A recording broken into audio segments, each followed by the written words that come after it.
Hi folks, welcome back. We're going to be looking at section 3.3 and 3.4 today for MAT095. So the first section is looking at solving application problems with one unknown quantity. Now the first thing you're going to want to do is make sure you familiarize yourself with all of the different translations for word phrasing that you can change into a algebraic expression. So they have a whole slew of them on page 187 in your textbook. So I'm going to just quickly shift over to that and we'll take a look. So you can see here on page 187, so we have a lot of different ways that we can say addition. In blue here, we got plus, sum, more than, added to, increased by, and then subtraction. Again, a lot of different ways we can say subtraction, but for subtraction, we do want to be careful how we write it. It's not always the first number or first unknown minus the second one. Depending on the phrasing, it will reverse the two around, so you're going to want to be careful of that. So just a few of those that do that, less than, will reverse the two pieces around. Subtracted from, again, a reversal there. Subtracted from, fewer than is also going to reverse it.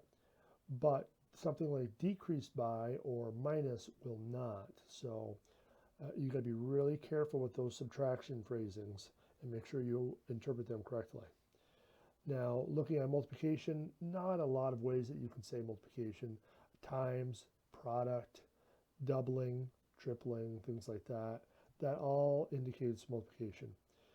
Division, again, not very many. Quotient is the one way we've talked about. Divided by, of course.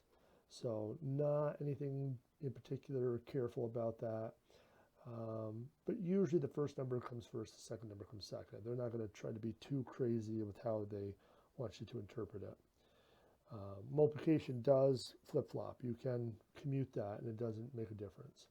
And then of course if you combine some of those things, 15 subtracted from 4 times a number, subtracted from is a reversal, subtraction reversal. So 4x comes first and then minus 15 second. And then the last, of course, is the result is. So that would be equals. So that should take care of all of those. So let's flip back to the notes. All right, so now let's try a couple of examples. So we have 14 plus a number. So remember, addition is commutative, so we can write it either way. So if we wanted to say 14 plus x, and again, they do want you to use x as your variable. In truth, it doesn't really matter which variable you use, but typically they like to use x. And then obviously we can flip it around to x plus 14. Subtraction, remember, is not commutative. There's only one way it works. So for this one, 20 minus a number would be 20 minus x. 9 less than a number, less than is subtraction, but it's a reversal. So only one way, x minus 9. The sum of twice a number and the number. So remember, sum is addition. So we want to add two things. So what are those two things? We need to add twice a number and the number. So 2x plus x, and of course you can reverse it. And then the last one, 10 fewer than 7 times a number. Now it's really, really tempting to want to just say 10 minus 7x, but be careful. Fewer than is a reverse subtraction, so this would not be correct. So it would be 7x minus 10.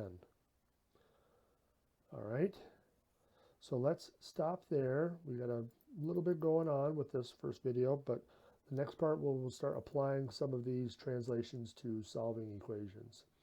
See you in a minute.